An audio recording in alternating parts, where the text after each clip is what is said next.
내 엄마 따라가지 왜 살아있어. 쓸모없는 년이.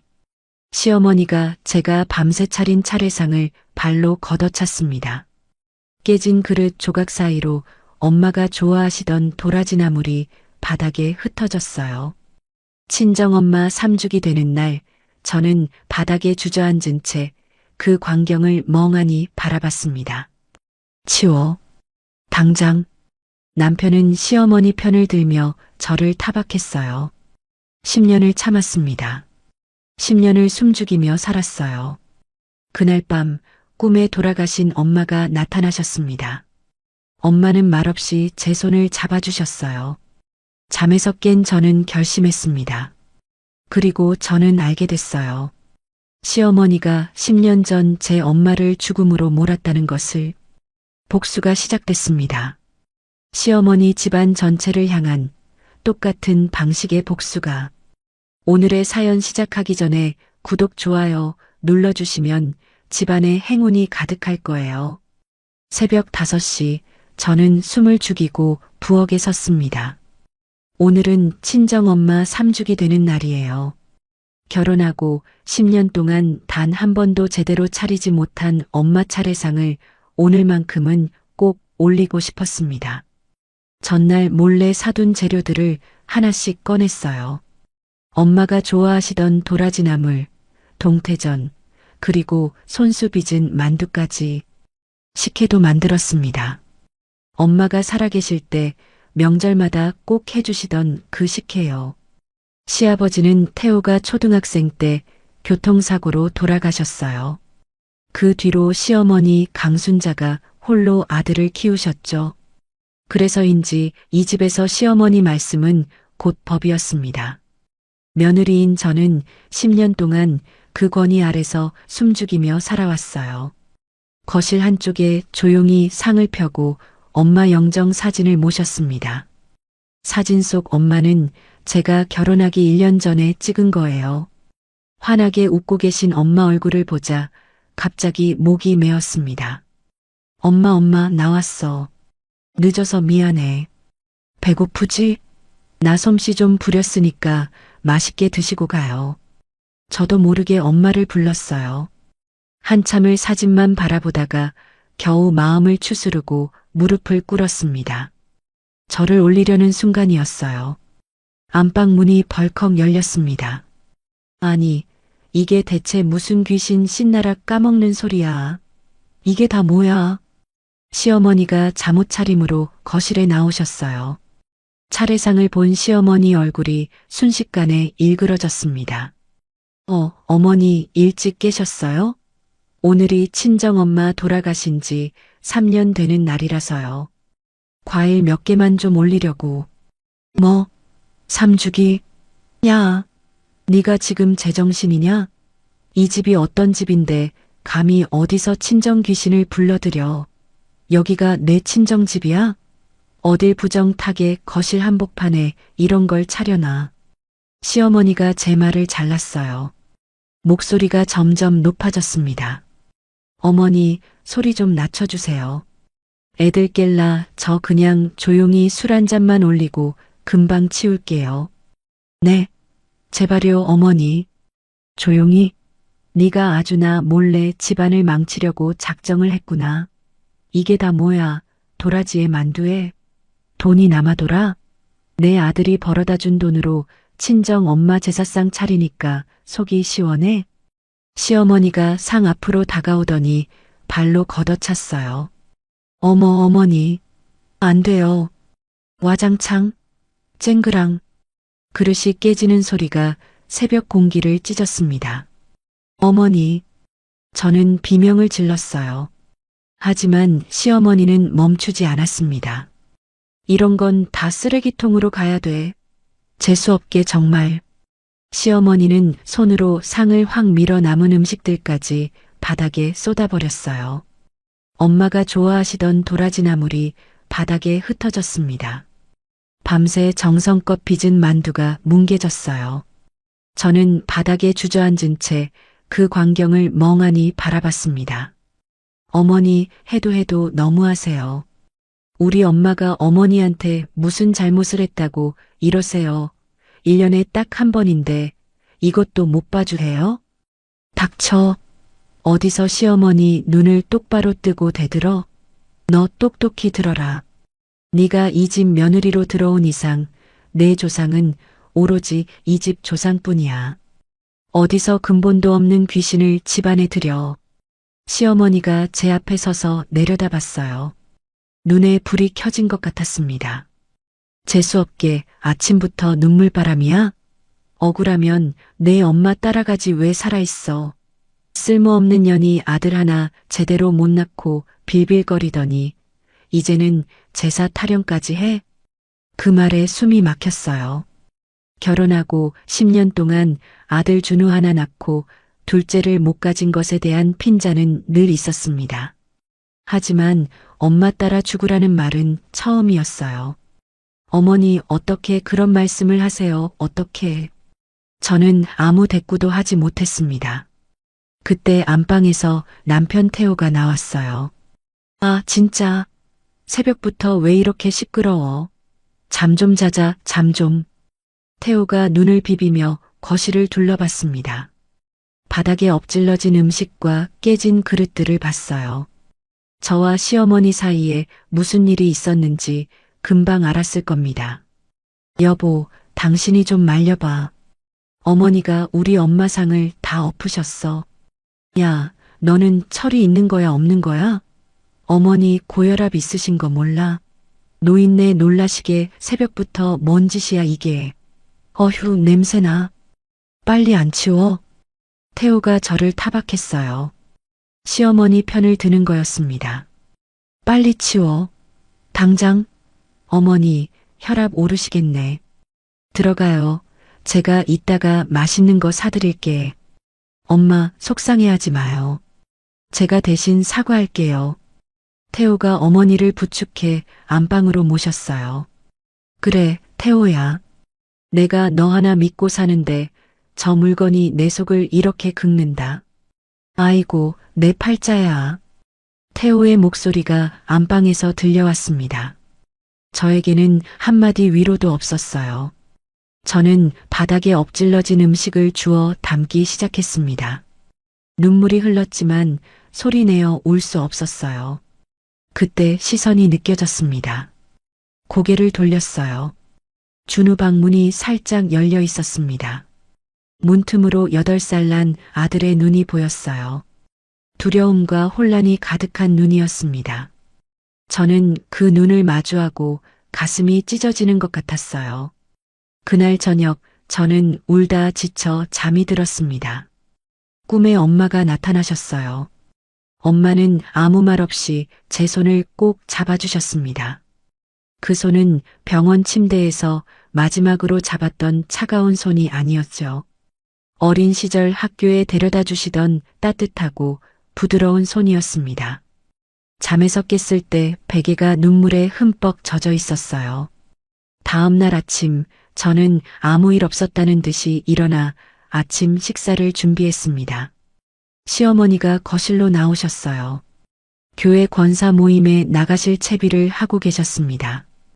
값비싼 옷과 금 장신구. 저 옷들이 다 어디서 났는지 알고 있어요. 제가 결혼할 때 가져온 혼수와 10년간 뜯어간 돈으로 마련한 것들입니다. 저는 시어머니의 뒷모습을 바라봤어요. 슬픔 대신 뭔가 다른 감정이 차오르기 시작했습니다. 그날부터 저는 결심했어요. 더 이상 당하고만 살지 않겠다고. 시댁 식구들의 약점을 조용히 파악하기로 했습니다. 남편이 회사에서 뭘 하는지, 시어머니 재산이 어디서 나오는지, 10년간 관심도 없었던 시댁의 돈 흐름에 처음으로 눈을 돌렸어요. 며칠 후 남편 양복 주머니에서 법인카드 영수증을 발견했습니다. 룸살롱, 골프장, 고급 호텔, 업무와 전혀 상관없는 곳들이었어요. 금액을 합산해 보니 한 달에 수천만 원이 넘었습니다. 태호 월급으로는 도저히 감당할 수 없는 액수였어요. 그날 밤 술에 취해 잠든 태호의 휴대폰을 확인했습니다. 시어머니와 주고받은 카카오톡 메시지가 있었어요. 이번 달 5천 보내드렸어요, 어머니. 회사 장부 대충 맞춰놨으니까 걱정 마세요. 우리 아들 고생했어. 너밖에 없다. 다음 달에도 부탁해. 나 이번에 가방 하나 받은 거 있거든. 손이 떨렸습니다. 화면을 캡처해서 제 휴대폰으로 전송했어요. USB에도 따로 백업해뒀습니다. 거실에서 코를 골며 자는 남편. 안방에서 숙면을 취하는 시어머니. 저는 두 사람을 바라봤어요. 어머니, 태호 씨. 이제부터 시작이에요. 당신들이 무너뜨린 건 우리 엄마 상이 아니라 당신들의 미래라는 걸 곧 알게 될 거야. 이들이 무너지는 날까지 절대 들키지 않겠다고 다짐했습니다. 창밖으로 새벽달이 차갑게 빛나고 있었어요. 제 안에 무언가가 완전히 달라진 밤이었습니다. 증거를 모으기 시작한 지 2주가 지났습니다. 남편 태호가 출근한 사이 저는 서재를 뒤졌어요. 책상 서랍 깊숙이 숨겨둔 서류 뭉치를 발견했습니다. 회사 장부 사본이었어요. 거래처 리베이트 명목으로 빠져나간 돈이 3년간 2억 원이 넘었습니다. 그 돈이 전부 시어머니 명의 농협 통장으로 들어갔더군요. 숨이 막혔어요. 횡령 규모가 예상보다 훨씬 컸습니다. 서랍을 더 뒤지니 상가 건물 등기부등본 사본이 나왔어요. 시어머니가 최근에 구입한 건물이었습니다. 매입 자금 출처가 어디인지 뻔했죠. 며칠 후 저는 동네 입구에서 시어머니를 봤습니다. 교회 권사 모임에서 돌아오시는 길이었어요. 이웃집 김 여사와 이야기를 나누고 계셨습니다. 저는 담벼락 뒤에 숨어서 대화를 엿들었어요. 우리 며느리가 말이야, 친정이 망해서 갈 데가 없어 붙어 사는 거야. 시어머니 목소리였습니다. 아이고, 그래요? 그 엄마가 사업한다고 설치다가 빚더미에 앉아 죽은 년이야. 딸도 그 꼴 안 되려면 나한테 잘해야지. 시어머니가 코웃음을 쳤어요. 주먹을 꽉 쥐었습니다. 분노로 온몸이 떨렸어요. 그날 밤 저는 아파트 창고에서 친정 유품 상자를 꺼냈습니다. 엄마 물건들을 하나씩 살펴보다가 낡은 가죽 표지의 일기장을 발견했어요. 엄마가 돌아가시기 직전에 쓰신 것 같았습니다. 흔들리는 글씨로 적혀 있었어요. 사돈 강순자가 거래처에 헛소문을 퍼뜨렸다. 대출 보증을 서준 김 사장이 갑자기 손을 뗐다. 손이 덜덜 떨렸습니다. 페이지를 넘겼어요. 수진이 결혼 후 사돈이 변했다. 거래처 미팅에 가면 이상한 눈초리를 받는다. 누군가 내 뒤에서 헛소문을 퍼뜨리고 있다. 마지막 페이지에는 이렇게 적혀 있었습니다. 수진아, 미안해. 엄마가 더 강했어야 했는데. 일기장을 가슴에 안고 소리 없이 울었어요. 다음 주 토요일 저는 남편에게 준우를 봐달라고 했습니다. 뭐, 내가 왜? 잠깐 볼 일이 있어서요. 2시간이면 돼요. 태호가 귀찮다는 듯이 손을 내저었어요. 알았어. 빨리 갔다 와. 저는 서울역에서 KTX를 탔습니다. 충청도 시골로 향했어요. 엄마의 옛 거래처 사장이었던 윤 사장을 찾아가는 길이었습니다. 윤 사장은 사업 실패 후 시골에서 작은 식당을 하고 계셨어요. 식당 문을 열고 들어가니 윤 사장이 저를 알아봤습니다. 어머, 수진이 아니야? 순옥이 딸. 윤 사장님, 오랜만이에요. 윤 사장이 반갑게 맞아주셨어요. 구석자리에 앉아 이야기를 나눴습니다. 사장님, 10년 전 일 좀 여쭤봐도 될까요? 10년 전? 순옥이 회사 일 말이야? 네. 그때 왜 갑자기 거래를 끊으셨어요? 윤 사장이 한숨을 쉬었습니다. 그게 미안해서 어떻게 말해야 할지 모르겠네. 솔직하게 말씀해 주세요. 윤 사장이 찻잔을 내려놓았어요. 그때 갑자기 소문이 돌았어. 박순옥 사장 회사가 부도 직전이라고. 소문이요? 응. 여러 거래처에서 다 들었대. 나도 겁이 나서 거래를 끊었지. 윤 사장이 고개를 숙였습니다. 그 소문 출처가 어딘지 아세요? 나중에 알았는데 강순자라는 사람과 연결된 브로커였어. 심장이 쿵 내려앉았어요. 강순자요? 응. 그리고 순옥이한테 대출 보증 섰다가 갑자기 빠진 김 사장 있잖아. 그 사람이 강순자 친척이랑 사업 관계가 있었대. 저는 주먹을 꽉 쥐었습니다. 사장님, 정말 감사합니다. 수진아, 그때 너무 급하게 등 돌린 거 미안해. 순옥이한테도 미안하고. 집으로 돌아오는 기차 안에서 창밖만 바라봤어요. 시어머니가 계획적으로 엄마를 죽음으로 몰았다는 것이 점점 확실해지고 있었습니다. 집에 도착하니 시어머니가 거실에 계셨어요. 어딜 갔다 오는 거야, 이 시간에. 잠깐 볼 일이 있었어요. 아무렇지 않은 척 대답했습니다. 구역질이 났지만 참았어요. 엄마, 준우가 달려왔어요. 엄마 왜 그래? 아파? 아이가 걱정스러운 눈으로 올려다봤습니다. 억지로 미소를 지었어요. 아니야, 괜찮아. 엄마 그냥 좀 피곤해서 그래. 저녁을 차리면서 생각했습니다. 아직은 참아야 해요. 증거가 더 필요합니다. 며칠 후 남편 회사에 세무조사가 나왔다는 소식이 들려왔어요. 태호는 매일 밤 술에 취해 들어와 저한테 짜증을 부렸습니다. 야, 밥 왜 이렇게 짜? 제대로 못해? 죄송해요.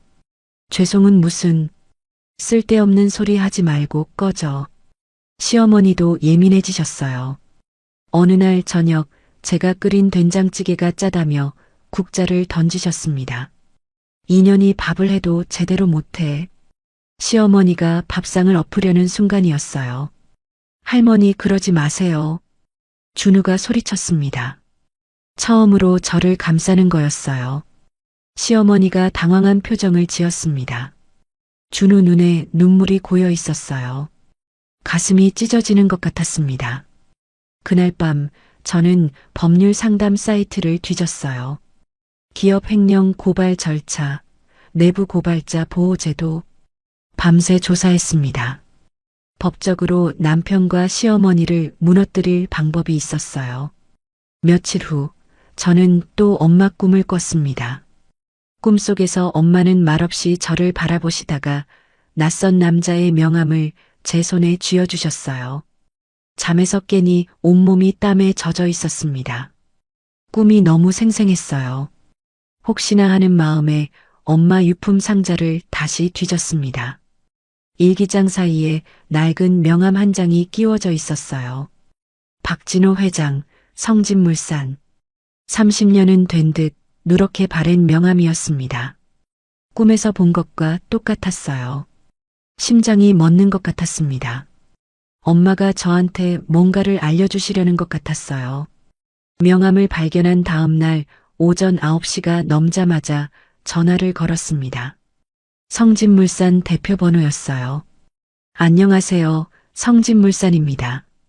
비서실 연결 부탁드립니다. 잠시 후 비서가 전화를 받았어요.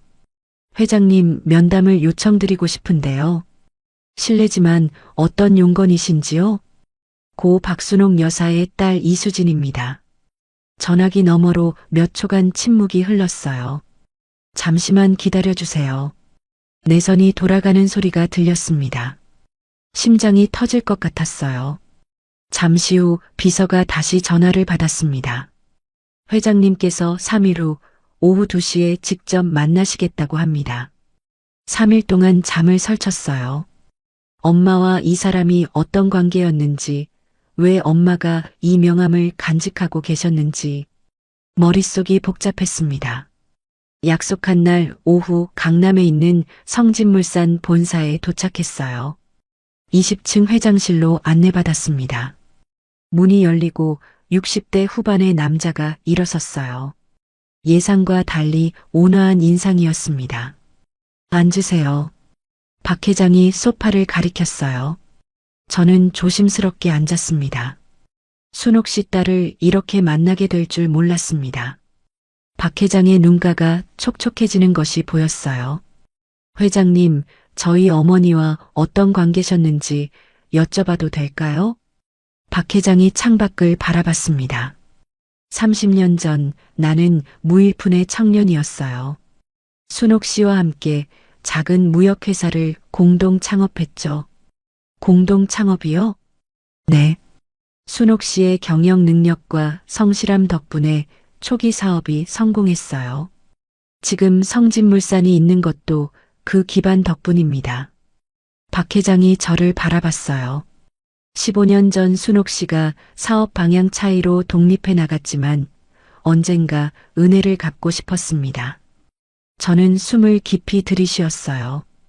회장님, 엄마가 10년 전에 갑자기 사업이 망하고 빚에 시달리다 돌아가셨어요. 알고 있습니다. 그 배경에 시어머니 강순자가 있었던 것 같아요. 박 회장의 표정이 굳어졌습니다. 그 일이라면 저도 조사한 적이 있어요. 네. 당시 저는 해외 사업 확장으로 1년간 미국에 있었습니다. 순옥 씨 사업이 망한 걸 뒤늦게 알았어요. 박 회장이 깊은 한숨을 쉬었어요. 미국에서 돌아왔을 때 순옥 씨는 이미 돌아가신 뒤였습니다. 그래서 사설조사 업체를 통해 조사했어요. 박 회장이 책상 서랍에서 두꺼운 파일을 꺼냈습니다. 이걸 보세요. 파일을 펼쳤어요. 조사 보고서가 빼곡히 적혀 있었습니다. 순옥 씨 거래처에 악성 루머를 퍼뜨린 게 강순자와 연결된 김모 브로커였어요. 대출 보증을 빠진 김 사장도 강순자의 시누이 남편이고요. 눈앞이 캄캄해졌습니다. 왜요? 왜 시어머니가 엄마한테 그런 짓을 한 거예요? 순옥 씨가 사업에 성공하자 시기한 것 같습니다. 특히 순옥 씨가 딸에게 아파트와 2억 원을 물려주려 한다는 걸 알고 사업을 망하게 해서 그 재산을 가로채려 했던 거죠. 저는 의자에 기대 앉았어요. 다리에 힘이 풀렸습니다. 실제로 순옥 씨 사망 후 유산은 빚 갚는데 다 썼잖아요. 수진 씨는 한 푼도 못 받았고 박 회장이 파일을 덮었습니다. 당시 증거가 부족해서 법적 대응은 못했어요. 하지만 이제 당신이 직접 찾아왔으니 도와드릴 수 있습니다. 도와주신다고요? 제가 아는 유능한 형사 전문 변호사를 소개해 드릴게요. 법률 비용도 제가 부담하겠습니다. 박 회장이 제 손을 잡았어요. 순옥 씨의 한을 풀어드리고 싶었습니다. 그분이 없었으면 지금의 저도 없으니까요. 미국에 있을 때 연락이라도 드렸으면 하는 후회가 10년간 저를 괴롭혔어요. 저는 고개를 숙였습니다. 처음으로 든든한 아군을 얻었다는 안도감이 밀려왔어요. 그날 저녁 집에 돌아오니 분위기가 심상치 않았습니다. 시어머니와 태호가 서재에서 심각하게 대화하고 있었어요. 문틈으로 엿들었습니다. 일단 2억은 어디서든 구해서 메꿔야 해. 시어머니 목소리였어요. 어머니 명의 상가 담보로 대출받으면 되잖아요. 그게 그렇게 쉽겠니? 이자가 얼마인데? 무슨 일인지 직감했습니다. 회사 횡령이 드러나기 시작한 거예요. 그날 밤 태호는 술도 마시지 않고 집안을 서성였어요. 시어머니는 여러 군데 전화를 돌리며 돈을 구했습니다. 저는 모르는 척하며 지켜봤어요. 다음 날 아침 태호와 시어머니가 외출한 사이 서재를 다시 뒤졌습니다. 새로운 서류들이 있었어요. 시어머니가 여러 사채업자에게 돈을 빌린 내역이었습니다. 월 3%의 고리대금, 사채만 5억 원이 넘었어요. 매달 이자로 1,500만 원 이상을 갚아야 하는 상황이었습니다. 태호의 횡령금이 그 이자를 메꾸는데 쓰이고 있었어요. 겉으로 부유해 보이던 시댁이 실제로는 파탄 직전이었습니다. 저만 그 사실을 모르고 10년을 살았어요. 허탈함과 분노가 동시에 밀려왔습니다. 며칠 후 박 회장이 소개해준 이정민 변호사를 만났어요. 서울에 있는 로펌이었습니다. 가지고 계신 증거를 다 보여주세요. 이정민 변호사가 말했어요. 40대 정도 되어 보이는 여자 변호사였습니다. 남편의 횡령장부, 시어머니와의 메시지, 엄마 일기장, 윤 사장 증언, 박 회장의 조사 파일. 전부 내놓았어요. 변호사가 서류들을 꼼꼼히 살펴봤습니다. 남편분의 횡령과 시어머니의 공범 혐의는 충분히 기소 가능합니다.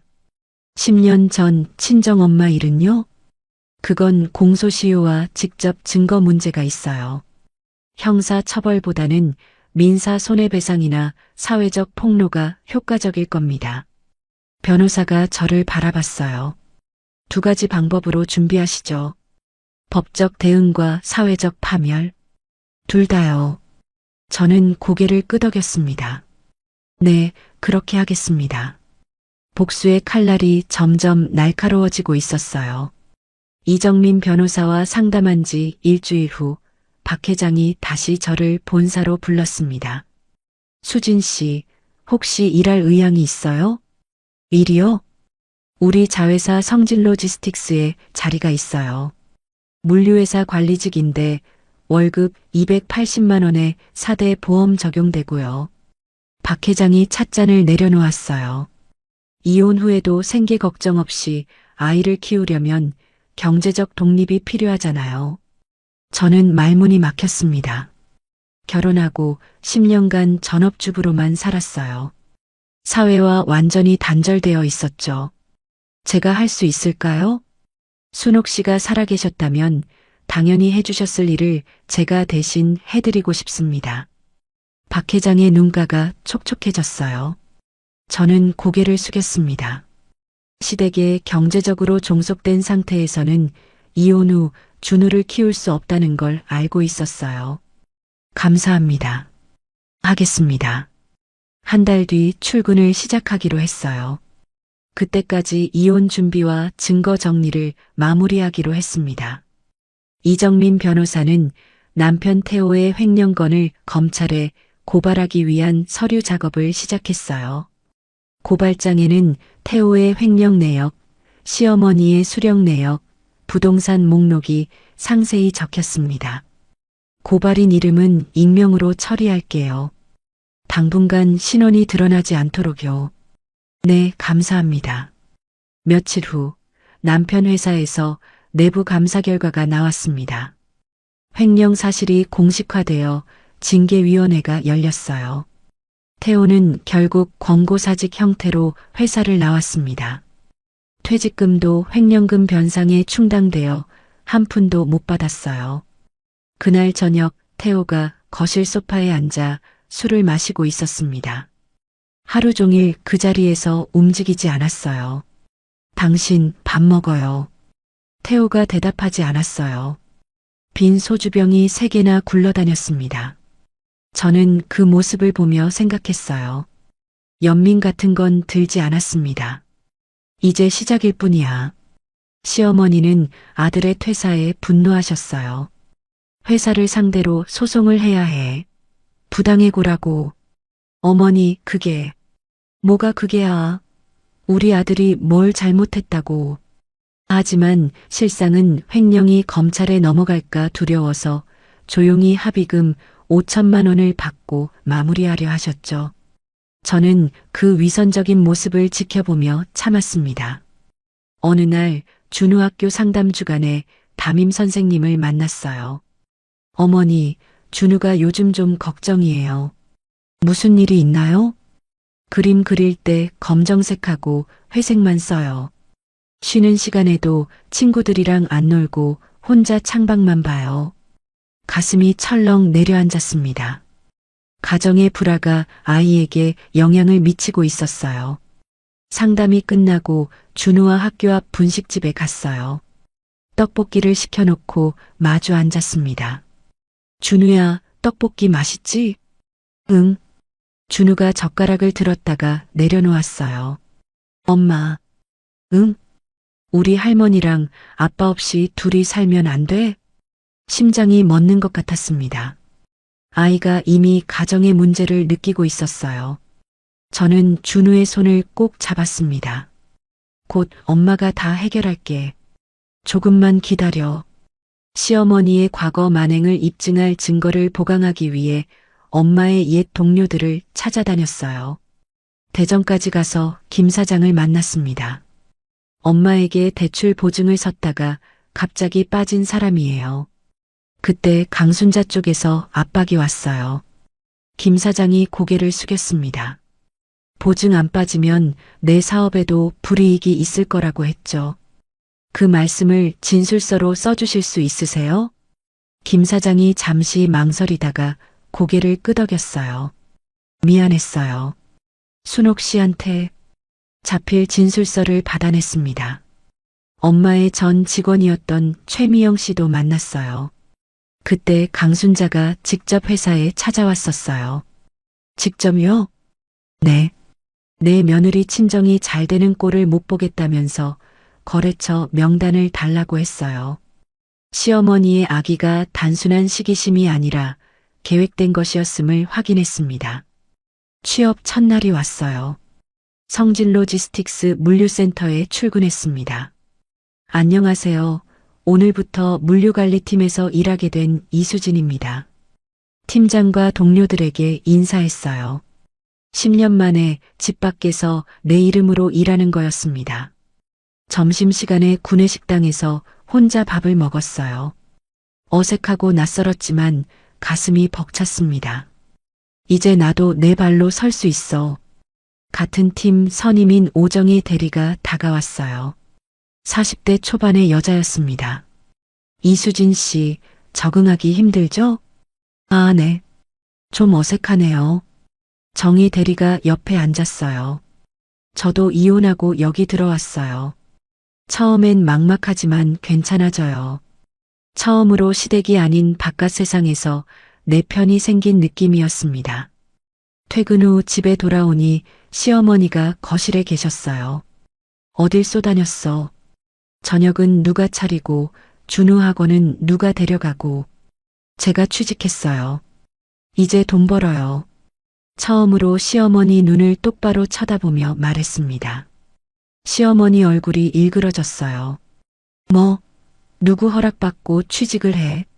이 집에서 내 할 일이나 제대로 해. 시어머니가 태호에게 소리쳤어요. 야, 내 마누라 좀 단속해. 소파에서 술만 마시던 태호가 고개를 들었습니다. 대꾸도 제대로 못했어요. 이 집안의 권력 구조가 서서히 변하고 있었습니다. 그날 밤 태호가 술에 취해 제 방으로 들어왔어요. 네가 무슨 돈을 번다고. 집안 꼴이 이 모양인데 설쳐? 태호가 제 팔을 세게 잡았습니다. 처음으로 손을 대는 거였어요. 저는 태호의 눈을 피하지 않았습니다. 다시 한번 손 떼면 경찰에 신고하고 바로 이혼 소송 낼 거야. 태호의 눈이 흔들렸어요. 제 눈빛에서 진심을 읽었는지 손을 풀고 비틀거리며 나갔습니다. 방문을 잠그고 기대 앉았어요. 거칠어진 숨을 고르며 생각했습니다. 더 이상 순종적인 며느리, 순종적인 아내로 살지 않겠어. 이 싸움은 반드시 내가 이긴다. 창밖으로 도시의 불빛들이 선명하게 빛나고 있었습니다. 취업한 지 3개월이 지났습니다. 물류관리팀에서 재고 관리 시스템 개선안을 제안했더니 팀장님이 인정해 주셨어요. 이수진 씨 수습 기간 조기 종료하고 정식 직원으로 전환할게요. 감사합니다, 팀장님. 박 회장이 따로 저를 불렀어요. 순옥 씨를 꼭 빼닮았어요. 앞으로 더 큰 기회를 드릴게요. 경제적 기반이 단단해지면서 이혼 후의 삶에 대한 두려움이 조금씩 사라졌습니다. 복수를 실행할 여유와 자신감이 생겼어요. 이정민 변호사가 연락해 왔습니다. 준비한 증거로 서울중앙지검에 고발장을 접수했어요. 남편분의 업무상 횡령과 시어머니의 공범 혐의로요. 네, 감사합니다. 고발장 접수 후 약 6주가 지났을 때였어요. 어느 날 저녁 시어머니가 우편물을 들고 거실로 나오셨습니다. 이게 뭐야? 시어머니 얼굴이 창백해졌어요. 등기우편이었습니다. 검찰 출석 요구서라고. 태호도 같은 우편물을 받았어요. 저는 부엌에서 그 광경을 지켜봤습니다. 이게 누구 짓이야? 누가 우리를 고발한 거야? 시어머니가 집안을 뒤지기 시작했어요. 저를 의심의 눈초리로 바라봤습니다. 수진아, 너 뭐 하는 거 있어? 저요? 저는 모르는 일이에요. 회사 내부에서 세무조사 받다가 고발한 거 아닐까요? 저는 시어머니의 눈을 피하지 않았습니다. 고발인이 익명이라 확신하지 못하는 눈치였어요. 검찰 조사가 진행되면서 지역 언론에 기사가 나가기 시작했습니다. 중견기업 임원 2억 횡령 혐의, 검찰 수사 착수. 태호 이름은 안 나왔지만 업계에서는 이미 소문이 퍼졌어요. 시어머니가 그토록 자랑하던 교회 권사 모임 친구들도 하나둘 연락을 끊기 시작했습니다. 그날 밤 저는 엄마 영정 사진을 꺼내봤어요. 엄마, 이제 시작이에요. 며칠 후 준우학교에서 학예회가 열렸습니다. 회사에 반차를 내고 참석했어요. 객석에 앉아 무대를 바라봤습니다. 준우가 반 친구들과 함께 동요를 부르고 있었어요. 무대 위에서 저를 발견한 준우가 활짝 웃으며 손을 흔들었습니다. 가슴이 뭉클해졌어요. 이 아이를 위해서라도 반드시 행복해져야 해. 공연이 끝나고 준우의 손을 잡고 학교 앞 아이스크림 가게에 갔어요. 엄마, 나 오늘 잘했지? 응, 우리 준우 최고였어. 오랜만에 평화롭고 달콤한 오후였습니다. 이정민 변호사에게서 연락이 왔어요.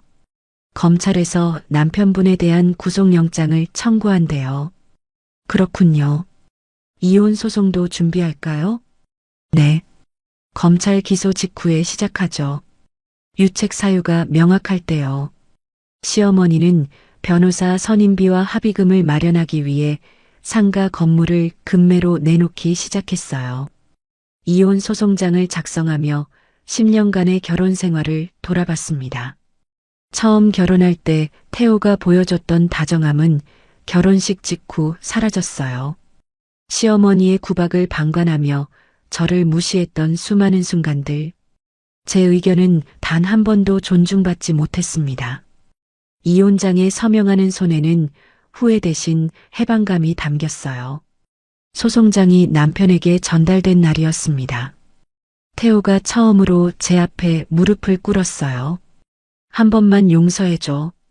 다 잘할게. 어머니한테도 말씀드려서 너한테 잘하게 할게. 저는 태호를 내려다봤습니다. 10년간 당해온 무시와 구박, 엄마 차례상 날의 모욕, 엄마를 죽음으로 모은 시어머니를 항상 감싼 그의 모든 행동이 스쳐 지나갔어요. 이미 끝났어. 네가 무릎 꿇을 사람은 내가 아니라 감옥에서 만날 검사야. 태호의 얼굴이 일그러졌습니다. 그날 저녁 시어머니가 제 방으로 쳐들어오셨어요. 네가 감히 이 집안을 무너뜨리려고. 내년이 고발한 거지. 시어머니가 손을 들어 올렸습니다. 저는 피하지 않았어요. 시어머니가 10년 전 내 엄마한테 한 짓, 이제 다 알아요. 시어머니의 얼굴이 창백해졌습니다. 들어올린 손이 공중에서 멈췄어요. 무슨 개소리야, 이 미친년이. 거래처에 퍼뜨린 악성 루머, 김 브로커와의 연결, 대출 보증 철회 압박. 시어머니가 직접 엄마 회사에 찾아가서 거래처 명단을 요구한 것까지 다 증거로 있어요. 시어머니가 뒷걸음질 쳤습니다. 필요하면 세상에 다 공개할 준비도 됐고요. 시어머니가 문틀에 기댔어요. 10년간 며느리를 하인 취급하며 군림하던 그 당당함이 사라진 자리에 두려움이 어렸습니다. 내가 원하는 건 세 가지예요. 첫째 이혼과 양육권, 둘째 재산 분할, 셋째 엄마 묘소 앞에서 무릎 꿇고 사죄하는 것. 시어머니가 저를 노려봤어요. 이 조건을 들어주면 10년 전 일은 법정까지 가져가지 않을게요. 시어머니는 아무 말도 하지 못하고 방으로 들어가 버렸습니다. 문이 세게 닫히는 소리가 들렸어요. 승리가 눈앞에 다가왔음을 느꼈습니다. 하지만 동시에 아직 끝나지 않았다는 불안감도 밀려왔어요. 이 모든 것이 준우에게 어떤 영향을 미칠지 걱정이 됐습니다. 그날 밤 준우가 잠든 후 아이 방문을 살짝 열었어요. 평화롭게 자는 아이의 얼굴을 바라봤습니다. 이 아이만은 반드시 지켜야 해. 내가 이기더라도 아이가 상처받는다면 그건 진정한 승리가 아니야. 창밖으로 구름이 걷히고 달이 떠올랐어요. 엄마, 거의 다 왔어요. 근데 준우는 제가 꼭 지킬게요. 엄마가 나를 지키려 했던 것처럼. 내일 있을 검찰 조사 결과 발표를 앞두고 잠들지 못한 채 밤을 보냈습니다. 이혼 소송과 검찰 수사가 동시에 진행되던 어느 금요일 저녁이었습니다. 현관문이 열리고 준우가 들어왔어요. 눈이 벌겋게 부어 있었습니다. 울면서 돌아온 거였어요. 준우야, 왜 그래? 무슨 일 있었어? 저는 달려가 아이를 안았습니다. 준우가 제 품에서 흐느꼈어요. 서진이랑 민수가 그랬어. 너네 아빠 사기꾼이래. 너네 할머니 감옥 간대. 심장이 내려앉았습니다. 누가 그런 말을 했어? 민수 엄마가 그랬대. 학부모 단체 카톡방에서 봤대. 인터넷 뉴스에 난 기사를 다른 아이들 부모가 보고 퍼뜨린 거였어요. 복수의 여파가 아이에게까지 미쳤습니다. 준우야, 다 엄마가 해결할게. 저는 아이를 꼭 안아주며 달랬어요.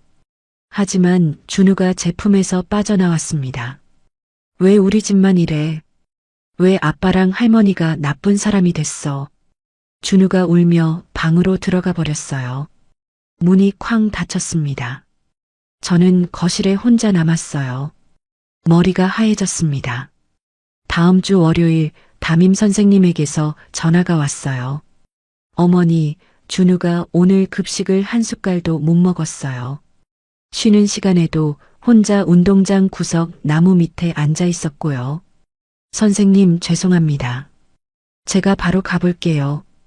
회사에 조퇴를 신청하고 학교로 달려갔습니다. 보건실에 준우가 누워 있었어요. 준우야, 엄마 왔어. 아이의 손을 잡았습니다. 준우가 고개를 돌렸어요. 저를 보지 않으려는 것 같았습니다. 며칠 후 준우를 데리고 용인 에버랜드에 갔어요. 아이가 좋아하는 곳이었습니다. 놀이기구를 타다가 준우가 갑자기 멈춰 섰어요. 엄마. 응? 엄마가 아빠랑 할머니 나쁜 사람으로 만든 거야? 저는 말문이 막혔습니다. 친구들이 다 엄마 때문이래. 아이의 눈에 원망과 혼란이 가득했어요. 칼로 심장을 찌르는 것 같았습니다. 준우야, 그게 아무 말도 할 수 없었어요. 집으로 돌아온 밤 이정민 변호사에게 전화했습니다. 변호사님, 이혼 소송 속도를 조절할 수 있을까요?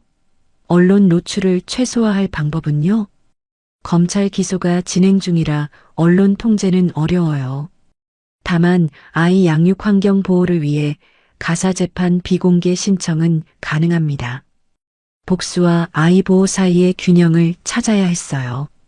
며칠 후 퇴근하고 집에 돌아왔습니다. 준우가 없었어요. 준우 어디 있어요? 시어머니가 거실 소파에 앉아 계셨습니다. 할머니랑 나갔다 왔어. 어디요? 패스트푸드점. 아이스크림 사줬지. 시어머니가 웃었어요. 불길한 예감이 들었습니다. 준우 방으로 갔어요. 아이가 침대에 앉아 있었습니다. 준우야, 할머니랑 뭐 했어? 준우? 할머니가 그랬어. 이거 다 엄마가 나쁜 짓을 해서 그런 거래. 엄마가 할머니랑 아빠를 감옥에 보내려고 한대. 저는 숨이 막혔습니다. 준우가 엄마한테 하지 말라고 해야 한대. 시어머니가 아이를 세뇌시킨 거였어요. 저는 시어머니에게 달려갔습니다. 어머니, 다시 한번 준우한테 이런 말하면 아동학대로 고발할 거예요.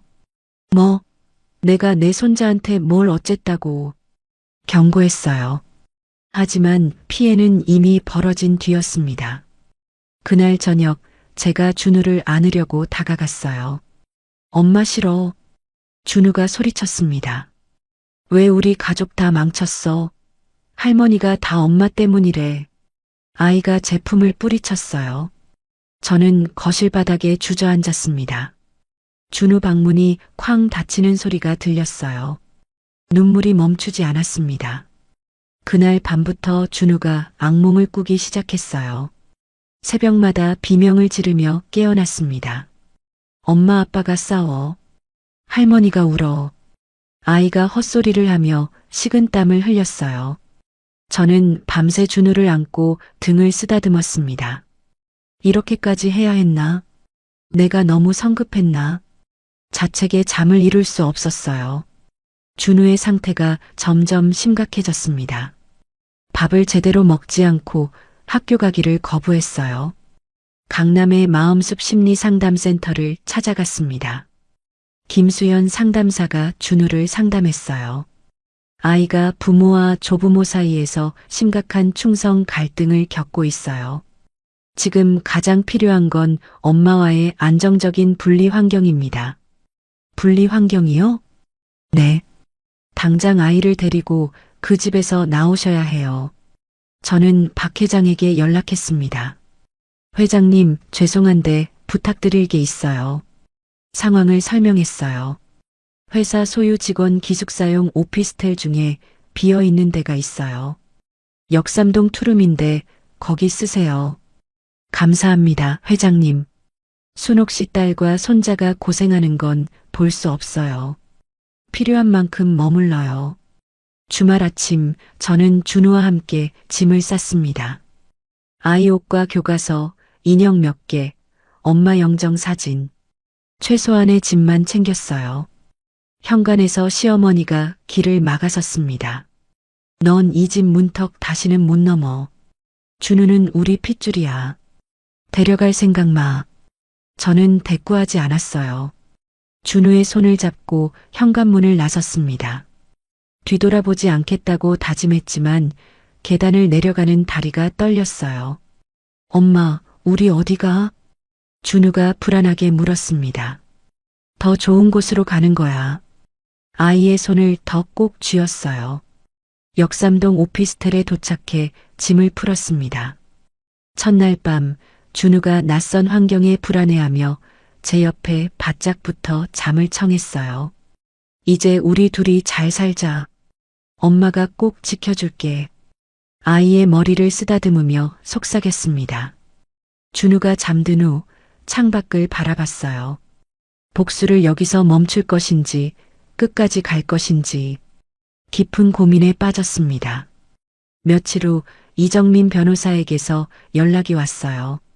검찰에서 남편분에 대한 구속영장이 발부됐어요. 시어머니도 불구속 기소될 예정이고요. 이혼 재판 첫 기일이 3주 뒤로 잡혔습니다.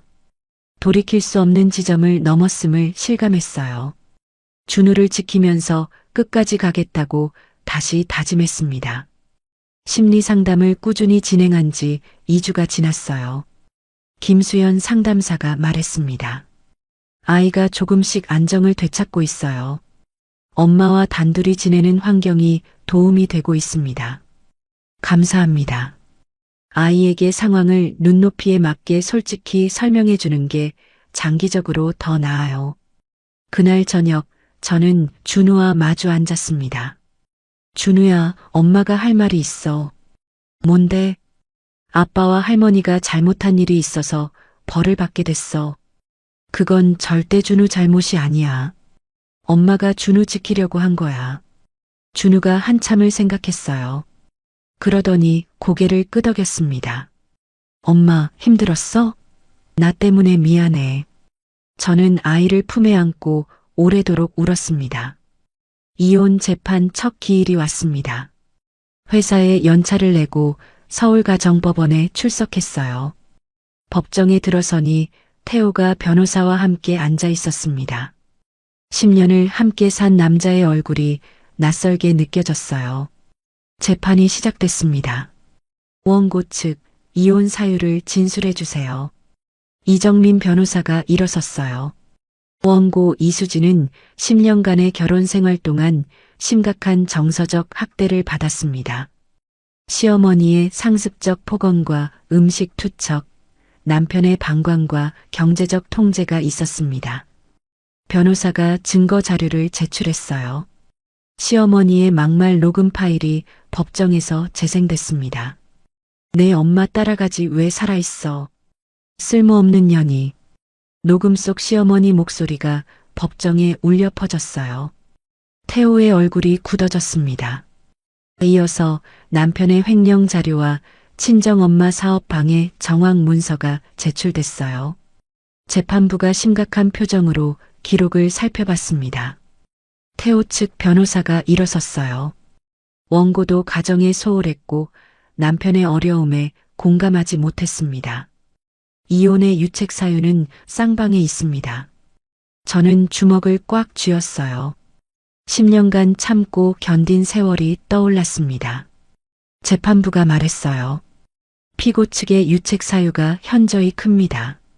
원고의 이혼 청구를 인용하고 친권 및 양육권 심리는 다음 기일에 진행하겠습니다. 첫 번째 고비를 넘겼습니다. 양육권 심리 기일이 왔어요. 가사조사관이 작성한 보고서가 제출됐습니다. 준우의 의사 확인이 진행됐어요. 아동심리 전문가와 배석 판사가 동석한 가운데 준우가 법정에 들어왔습니다. 아이가 긴장한 표정으로 앉았어요. 저는 가슴이 쪼그라드는 것 같았습니다. 판사가 부드러운 목소리로 물었어요. 준우야, 누구와 살고 싶니? 준우가 잠시 망설였습니다.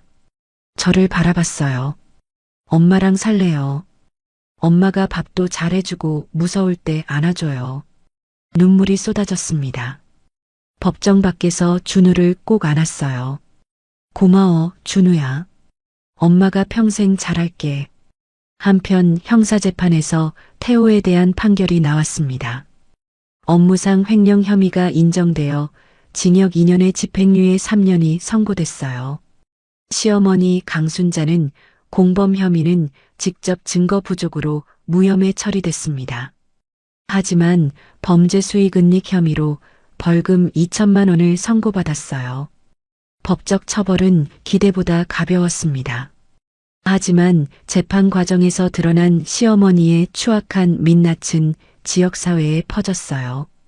교회에서는 권사직이 박탈됐고 이웃들은 모두 등을 돌렸습니다. 이혼 최종 판결이 나왔어요. 원고에게 미성년자 정준우의 단독 친권과 양육권을 부여합니다. 피고에게는 면접교섭권만 인정합니다. 재판부가 이어서 말했어요. 재산 분할에서 피고 측이 횡령금으로 취득한 상가 건물의 40%에 해당하는 금액을 원고에게 위자료와 함께 지급할 것을 명합니다. 향후 5년간 양육비는 재산 분할 금액에서 선지급하는 것으로 합의되었습니다. 10년간의 결혼 생활이 공식적으로 끝났습니다. 해방감과 허탈함, 안도감이 복잡하게 뒤섞였어요. 재판이 끝난 후 이정민 변호사와 박 회장과 함께 강남의 한정식집에서 식사를 했습니다. 변호사님, 회장님 정말 감사합니다. 박 회장이 웃었어요. 이제 순옥 씨가 하늘에서 웃고 계실 거야. 수진 씨도 이제 앞만 보고 가요. 회장님, 사실 한 가지 남은 일이 있어요. 뭔데요? 시어머니한테 엄마 묘소 앞에서 사죄를 받고 싶어요. 박 회장이 고개를 끄덕였습니다. 그래요. 그건 꼭 해야지. 집에 돌아와 시어머니에게 전화했어요. 어머니, 저예요. 뭐야? 시어머니 목소리가 차가웠습니다. 10년 전 일을 세상에 공개하지 않는 조건으로 엄마 묘소 앞에서 무릎 꿇고 사죄하세요. 뭐라고? 이게 마지막 기회예요. 전화기 너머로 침묵이 흘렀어요. 일주일을 버티던 시어머니에게서 연락이 왔습니다. 한 번만 가면 되는 거지? 수락한 거였어요. 재정적으로 파탄나고 아들은 집행유예, 사회적으로 완전히 고립된 시어머니는 더 이상 버틸 힘이 없었습니다. 전화를 끊고 창밖을 바라봤어요. 길고 긴 싸움이 드디어 끝나가고 있었습니다. 엄마 영정 사진을 꺼냈어요. 엄마, 드디어 그 사람이 사과할 거예요. 조금만 더 기다려요. 사진 속 엄마의 미소가 오늘따라 더 환해 보였습니다. 다음 날 저녁 준우에게 물었어요. 준우야, 엄마가 외할머니 묘소에 갔다 올 건데. 준우는 집에서 기다릴래? 준우가 고개를 저었어요. 나도 가고 싶어. 외할머니 보고 싶어. 저는 아이의 손을 잡았습니다. 그래, 같이 가자. 외할머니한테 인사드리자. 이 여정의 마지막 장이 아이와 함께라는 것에 어떤 의미가 있다고 느꼈어요. 다음 날 아침 일찍 일어났습니다. 준우와 함께 차에 올랐어요. 엄마 묘소가 있는 용인 추모공원으로 향했습니다. 백미러로 뒷좌석을 봤어요. 준우가 창밖을 바라보고 있었습니다. 오늘로 모든 것이 끝나고 새로운 시작이 열린다는 것을 온몸으로 느꼈습니다. 친정엄마 사주기가 되는 봄날 오전이었습니다. 준우의 손을 잡고 용인 추모공원에 도착했어요. 추모공원 입구에 시어머니 강순자가 서 있었습니다. 검은 옷을 입고 있었어요. 4년 전 차례상을 엎으며 저를 짓밟던 그 당당함은 온데간데 없었습니다. 초라하게 늙어버린 모습이었어요. 저와 시어머니는 말없이 함께 묘소로 향했습니다. 엄마 봉안묘 앞에 섰어요. 가방에서 엄마 영정 사진을 꺼내 비석 앞에 세웠습니다. 엄마, 드디어 왔어요. 오늘 그 사람이 사과할 거예요. 준우가 제 옆에 서서 처음 보는 외할머니 묘소를 가만히 바라봤어요. 저는 시어머니를 돌아보고 고개를 끄덕였습니다. 시어머니가 굳은 표정으로 서 있었어요.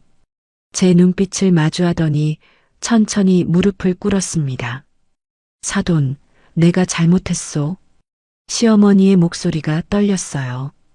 그때 시기심에 눈이 멀어 돌이킬 수 없는 짓을 했소. 용서해 주시오. 진심인지는 알 수 없었습니다. 하지만 10년간 꿈꿔온 장면이 눈앞에 펼쳐지자 눈물이 멈추지 않았어요. 시어머니가 사죄를 마치고 일어섰습니다. 이제 다시는 내 앞에 나타나지 마세요. 준우한테도 연락하지 마세요. 오늘로 우리는 남남이에요. 저는 돌아서서 추모공원을 나왔어요. 뒤에서 시어머니가 무슨 말인가 하려다 입을 다무는 기척이 느껴졌습니다. 뒤돌아보지 않았어요. 엄마, 저 할머니 왜 울었어? 준우가 물었습니다. 저는 아이 눈높이에 맞춰 앉았어요. 저 할머니가 옛날에 외할머니한테 나쁜 짓을 해서 사과한 거야. 이제 다 끝났어.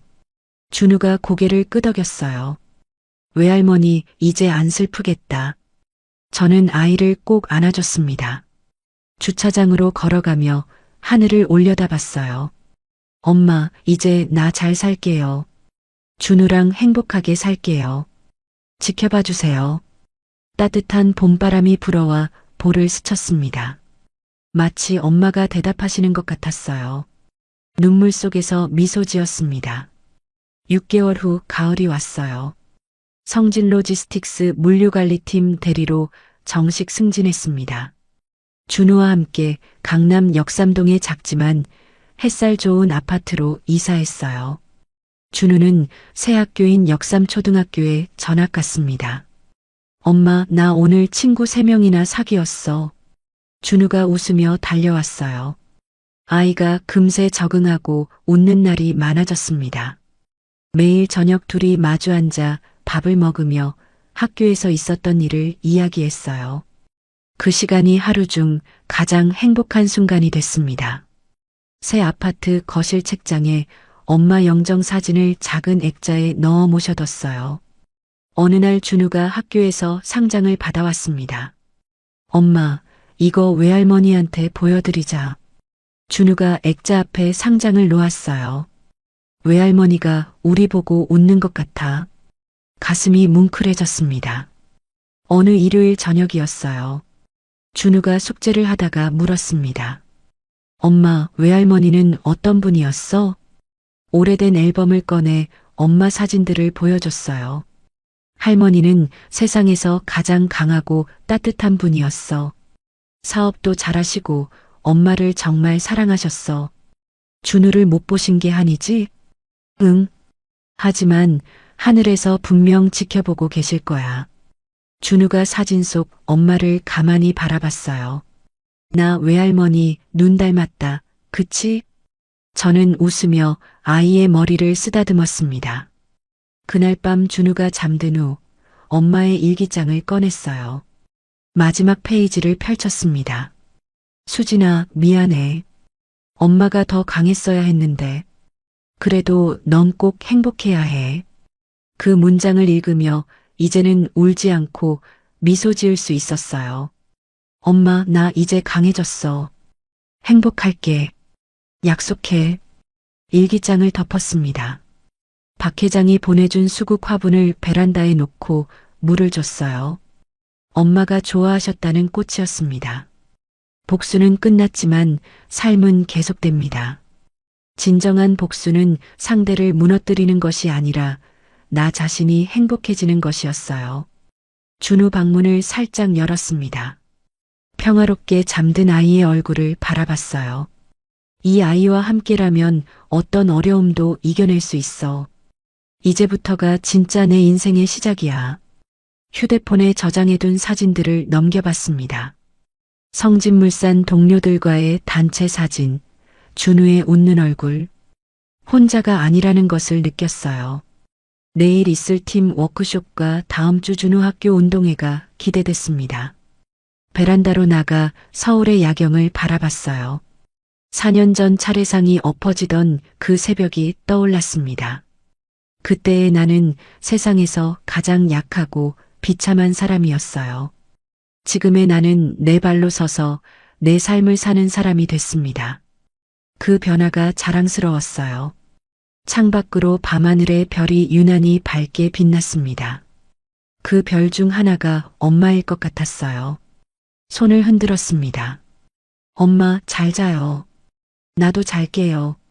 방으로 들어가 이불을 덮고 눈을 감았어요. 내일은 오늘보다 더 좋은 하루가 될 거라는 확신 속에서 평화롭게 잠이 들었습니다. 4년 전 새벽 바닥에 엎질러진 차례상 앞에서 울던 여자가 있었습니다. 엄마 따라 죽으라는 말을 듣고도 아무 대꾸 못하던 며느리였어요. 그 여자가 오늘 당당히 자기 이름으로 월급을 받고 아이와 함께 웃으며 저녁을 먹습니다. 시어머니는 엄마 묘소 앞에 무릎 꿇고 사죄했어요. 수진 씨의 이야기를 들으며 어떤 생각이 드셨나요? 누군가는 너무 잔인하다고 할 수도 있겠죠. 누군가는 왜 진작 떠나지 않았냐고 물을 수도 있어요. 하지만 10년을 참고 견딘 사람만이 아는 게 있습니다. 떠나는 것도 용기가 필요하다는 것. 그 용기를 내기까지 얼마나 많은 밤을 울어야 하는지. 수진 씨는 결국 해냈어요. 엄마의 한을 풀었고 아이를 지켰고 자기 인생을 되찾았습니다. 진정한 복수는 상대를 무너뜨리는 게 아니라 내가 행복해지는 거라고 했죠. 수진 씨는 이제 행복합니다. 그리고 하늘에 계신 엄마도 분명 웃고 계실 거예요. 혹시 지금 힘든 시간을 보내고 계신 분이 있다면 이 말씀 드리고 싶어요. 포기하지 마세요. 언젠가 반드시 빛나는 날이 옵니다. 이야기를 끝까지 들어주신 분이 계시다면 잘 들었다고 댓글 하나만 남겨주세요. 감사합니다.